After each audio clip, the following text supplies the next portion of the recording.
You knew I only married you for one reason, and it certainly wasn't for love. Kelechi, before I die, can't you just show me a little bit of love? Ezine pleaded, her voice breaking.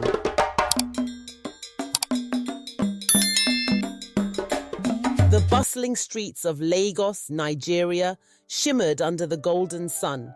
Amidst the vibrant chaos, we find Ezine, a young woman with dreams as vast as the sky. But in the midst of her colorful life, dark clouds gathered. Ezine stumbled slightly as she tried to explain, "I'm not feeling well." But her husband, Kelechi, cut her off sharply. "Let's go," he repeated, his voice cold and unyielding. They argued as they entered the hospital screening room. A nurse approached, her face full of sympathy. "Madam, I think your husband doesn't understand your condition." Ezine repeated, her voice growing weaker. "I'm not feeling well. Please, can you just give me a minute?" Kelechi's face contorted with anger. "You didn't exactly give me a minute when you forced me to marry you, right?" Ezine winced at his words. "So why don't you be quiet and let the nurse do her job?" he added coldly. The nurse reassured Ezine, "You're just going to feel a slight pinch, okay?" "How are you feeling?" she asked, watching Ezine closely. "Do you need me to stop?" "No, just keep going," Ezine replied, her strength fading. "Mr. Okeke, I think your wife has anemia. We should stop," the nurse advised. "I think I'm going to pass out," Ezine murmured. "No, it's okay, she's doing fine," Kelechi insisted. "Do we have enough blood yet?" Ezine whispered, her eyes closing. "If only you could be half as caring to me." Ezine had married Kelechi to save his sister Adana, who needed a blood transfusion. From the very start, their marriage had been a facade, built on a necessity rather than love. Kelechi's voice was cold. "You knew I only married you for one reason, and it certainly wasn't for love." "Kelechi, before I die, can't you just show me a little bit of love?" Ezine pleaded, her voice breaking. "I'm sorry," he said, his voice softening for the first time. "I'm sorry," Kelechi repeated, his eyes meeting hers. A knock on the door interrupted them. It was her friend, Chukwudi. "Hello, Chukwudi," Ezine greeted him weakly. "Ezine," he replied, his voice warm, "you promised to let me know the results from yesterday." "It's good. There's nothing wrong. Everything's normal," Ezine lied, her heart heavy. "Be honest. I can go check the system myself," Chukwudi insisted. "It's cancer, Chukwudi," Ezine admitted, tears forming. "Cancer," he repeated, his voice breaking, "and they said that I'm stage 4, so—" "How is this possible? Come tomorrow, I can schedule an appointment and we can get you re-examined," Chukwudi suggested. "Chukwudi, you're a doctor yourself. What are the chances of me getting misdiagnosed with cancer?" Ezine asked, despair evident in her voice. "You're going to be fine. Just send your doctor, take your pills, and get treated. And you're young. Your survival rate will be really high," Chukwudi tried to reassure her. "I know I shouldn't say this, but leave him, Ezine," Chukwudi urged. 4 years of marriage, and look what he's done. "Kelechi! Sorry, I forgot. It's dinner time." Ezine tried to change the topic out of fear as Kelechi walked in. "Ezine, I know you're in pain, but we need to talk." Kelechi's voice was firm but held a hint of concern. "What do you want to talk about? You've made it clear how you feel," Ezine replied, tears streaming down her face. "Listen, I don't want to hurt you anymore, but this situation is complicated. We need to figure out what to do next," Kelechi said, his tone softening. "What's there to figure out? You don't love me and I have cancer. It's as simple as that," Ezine said, her voice breaking. "It's not that simple. We have to think about everything. Your treatment, our future, everything," Kelechi insisted. "Our future? What future, Kelechi? You've never cared about me. You've only ever cared about yourself," Ezine shot back. "That's not true, and you know it," Kelechi said, his frustration evident. "Really? Then why have you treated me like this? Why did you force me into this marriage?"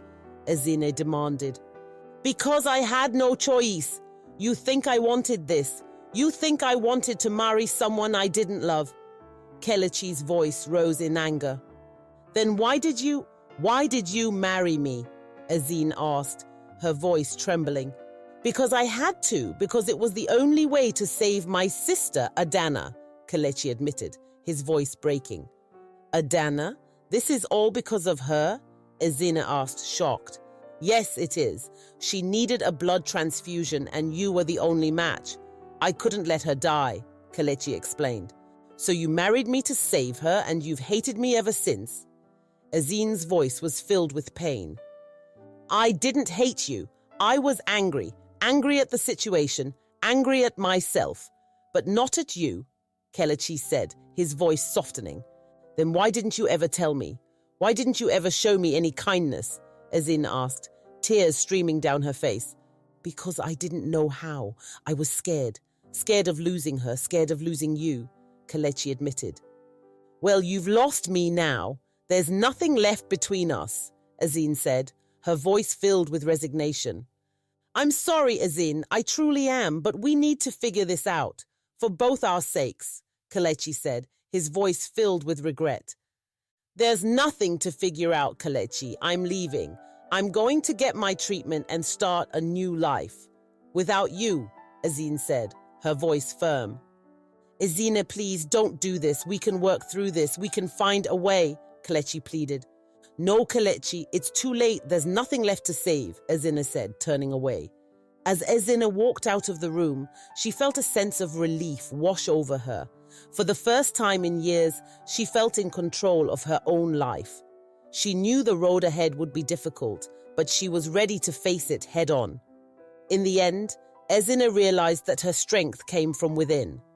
No matter the challenges she faced, she knew she could overcome them. And with each step she took, she felt a renewed sense of hope and determination. As the sun set over the bustling city of Lagos, Ezine looked forward to a new beginning, a beginning filled with hope, love, and the promise of a better tomorrow. Ezine walked down the busy streets of Lagos, her mind racing with thoughts of her past and her uncertain future. She had no idea where she was going or what she would do next, but she knew she had to keep moving forward. As she walked, she thought about her childhood in the small village of Umuahia. Her parents had always instilled in her the importance of education and hard work. They had sacrificed so much to send her to school in the city, and she had always been determined to make them proud. But life in Lagos had not been easy. She had struggled to find a job and had faced countless obstacles along the way. And then there was Kelechi. She had thought he was her ticket to a better life, but instead he had brought her nothing but pain and heartache.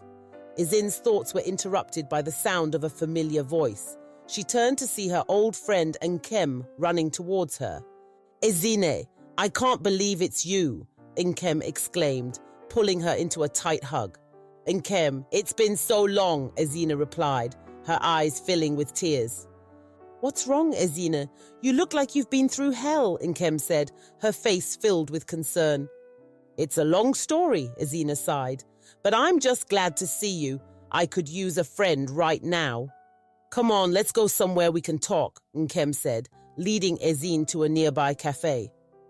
Over cups of steaming tea, Ezine told Nkem everything. She talked about her marriage to Kelechi, the constant fights, and the devastating cancer diagnosis. Nkem listened intently, her heart breaking for her friend. Ezine, you are one of the strongest people I know. You've been through so much, but you're still standing, and you're not alone. I'm here for you. Thank you, Nkem. I don't know what I would do without you, Ezine said, her voice filled with gratitude. We'll get through this together, I promise, Nkem said, squeezing Ezine's hand. For the first time in a long time, Ezine felt a glimmer of hope. With Nkem by her side, she knew she could face whatever challenges lay ahead. Ezine focused on her treatment and rebuilding her life. She moved in with Nkem, who provided her with a safe and supportive environment. Nkem's family welcomed Ezine with open arms, treating her like one of their own. Ezine began to see a new doctor, Dr. Ifeoma, who specialized in oncology. Dr. Ifeoma was kind and compassionate, and she worked tirelessly to ensure Ezine received the best possible care. "Ezina, how are you feeling today?" Dr. Ifeoma asked, her warm smile putting Ezina at ease. "I'm doing okay, doctor, but I've been thinking a lot lately. I want to start writing again," Ezina said, her voice filled with determination. "That's wonderful, Ezina. Writing can be a powerful form of therapy. It can help you process your emotions and find healing," Dr. Ifeoma replied. "I want to share my story with the world. I want to inspire others who are facing their own battles," Ezina said, her eyes shining with resolve.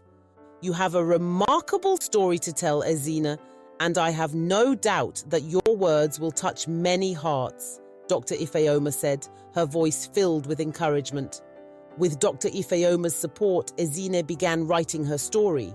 She poured her heart and soul into every word, reliving her experiences and finding strength in her vulnerability. As she wrote, she felt a sense of liberation, as if she was finally breaking free from the chains that had held her captive for so long. Ezina's writing quickly gained attention. She started a blog where she shared her journey with a growing audience of readers. Her words resonated with people from all walks of life, and she received messages of support and gratitude from around the world. One day, Ezine received an email from a publishing company. They were interested in turning her blog into a book and wanted to meet with her to discuss the details. "Nkem, can you believe this? A publishing company wants to turn my blog into a book," Ezine exclaimed, her eyes wide with excitement. "That's amazing, Ezina. I always knew you had a gift for writing. This is just the beginning," Nkem said, hugging her friend tightly. Ezina met with the publishers and signed a book deal. Her dream of becoming a published author was finally coming true. She worked tirelessly on her manuscript, pouring her heart into every chapter. As she wrote, Ezine found herself healing in ways she never thought possible. She began to forgive herself for the mistakes of her past and embrace the person she was becoming. She realized that her experiences had shaped her into a stronger, more resilient woman. The book, titled Unbroken Chains, was released to critical acclaim. Ezine's story touched the hearts of readers everywhere, and she became an inspiration to many. She was invited to speak at conferences and events, where she shared her message of hope and resilience. Through her writing and public speaking, Ezine discovered a new sense of purpose. She knew that her journey was far from over, but she was no longer afraid of the challenges that lay ahead. She had found her voice, and she was determined to use it to make a difference in the world. Despite her newfound success, Ezine couldn't shake the lingering pain from her past. She knew that in order to truly heal, she needed to confront Kelechi and find closure. "Ezina, I know I don't deserve your forgiveness, but I need to talk to you. Please, can we meet?" Kelechi pleaded over the phone. Ezina hesitated, her heart racing. She had spent so long trying to forget him, but she knew that this conversation was necessary.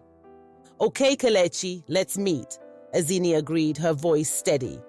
They met at a quiet cafe, away from the bustling streets of Lagos.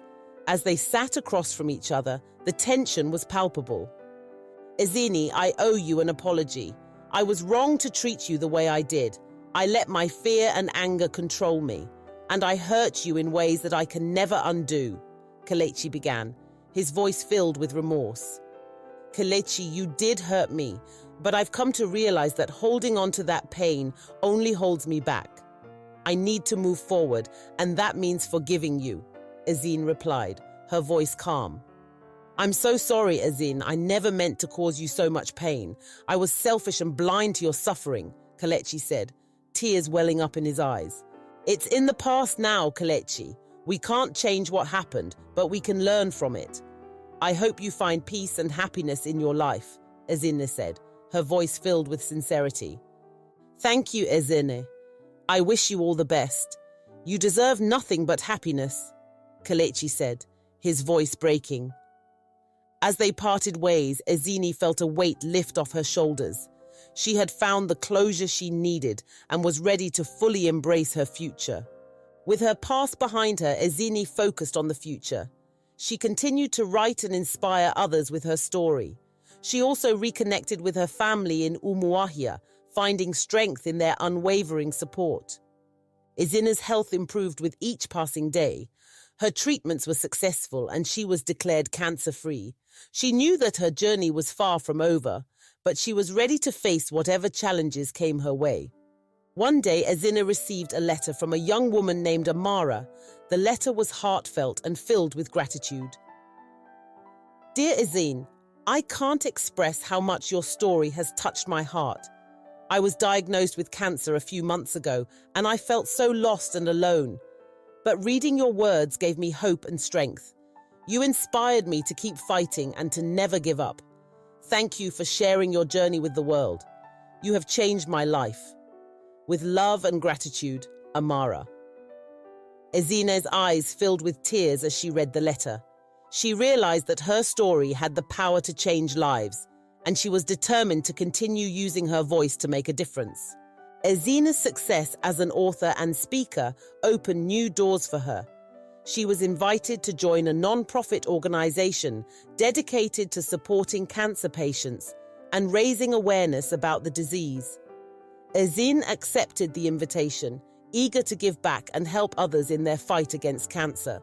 She traveled to different cities and villages, sharing her story and spreading a message of hope and resilience. She met countless people who were inspired by her journey and found comfort in her words. Through her work with the non-profit organization, Ezine also advocated for better healthcare and support systems for cancer patients in the community. She worked tirelessly to raise funds and provide resources for those in need. Years later, Ezine stood on a stage looking out at a crowd of thousands. She was at a conference for cancer awareness, and she was the keynote speaker.